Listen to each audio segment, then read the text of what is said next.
24 घंटा राज्य में पाग मुख्यतः भाव सुखिला रही। खास करके गुरुचाप बल प्रभाव में आम उत्तर ओडिशा उपकूल और किसी आभ्यंतरण ओडिशा जिला गुड़िक घन कुहुड़ी दृश्यमान रही। आम ट्विन सिटी कटक और भुवनेश्वर घन कुहुड़ी सकाल समय दृश्यमान रही। कटक रे दृश्यमानता 100 मीटर रही बेले भुवनेश्वर 150 मीटर पाखापाखि रही। ता सहित आमर सर्वोच्च दिन तापमात्रा पारलाखेमुंडी 35.6 डिग्री सेल्सियस रेकर्ड कर ट्विन सिटी मध्य भुवनेश्वर 34.4 डिग्री सेल्सियस दिन तापमात्रा रेकर्ड करथिला। रात्रि तापमात्रा उपकूल ओडिशा प्राय अंचल में 2 ରୁ 3 डिग्री जाए स्वाभाविक अधिक रही। सर्वनिम्न रात्रि तापमात्रा आम राउरकेला 14.7 डिग्री सेल्सियस रेकर्ड कर बर्तमान कौन निर्दिष्ट पाणीपाग प्रभाव नहीं। तेणु आगामी 5 दिन जाए राज्य में पाग मुख्यतः भाव सुखिला रही।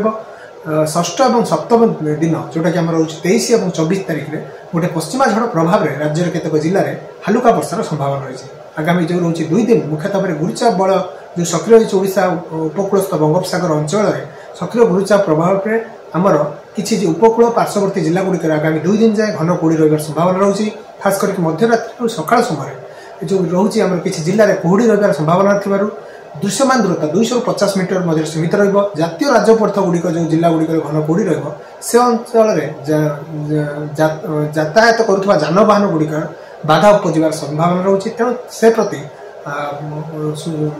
सतर्क रही सूचना जारी कर सहित रात्रि तापमात्रा आगामी जो रोचे 2 दिन मध्य आहरी 2 डिग्री वृद्धि होकर संभावना रही। परवर्त समय विशेष परिवर्तन संभावना नहीं।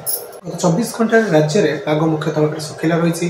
खास करके गुरुचाप बल प्रभाव में आम उत्तर ओडिशा उपकूल और किसी आभ्यंतरण ओडिशा जिला गुड़िक घन कुहुड़ी दृश्यमान रही।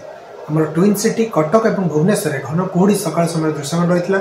कटक रे दृश्यमानता 100 मीटर रही बेले भुवनेश्वर 150 मीटर पाखापाखि रही। ता सहित आमर सर्वोच्च दिन तापमात्रा पारलाखेमुंडी 35.6 डिग्री सेल्सियस रेकर्ड कर ट्विन सिटी मध्य भुवनेश्वर 34.4 डिग्री सेल्सियस दिन तापमात्रा रेकर्ड कर। रात्रि तापमात्रा उपकूल ओडिशा प्राय अंचल में 2 ରୁ 3 डिग्री जाए स्वाभाविक अधिक रही। सर्वनिम्न रात्रि तापमात्रा आम राउरकेला 14.7 डिग्री सेल्सियस रेकर्ड कर बर्तमान कौन निर्दिष्ट पाणीपाग प्रभाव नहीं। तेणु आगामी 5 दिन जाए राज्य में पाग मुख्यतः भाव सुखिला रही। षष्ठ और सप्तम दिन जोटा कि आम रोच 23 और 24 तारिख में गोटे पश्चिमा झड़ प्रभाव में राज्य केतक जिले में हालुका वर्षार संभावना रही।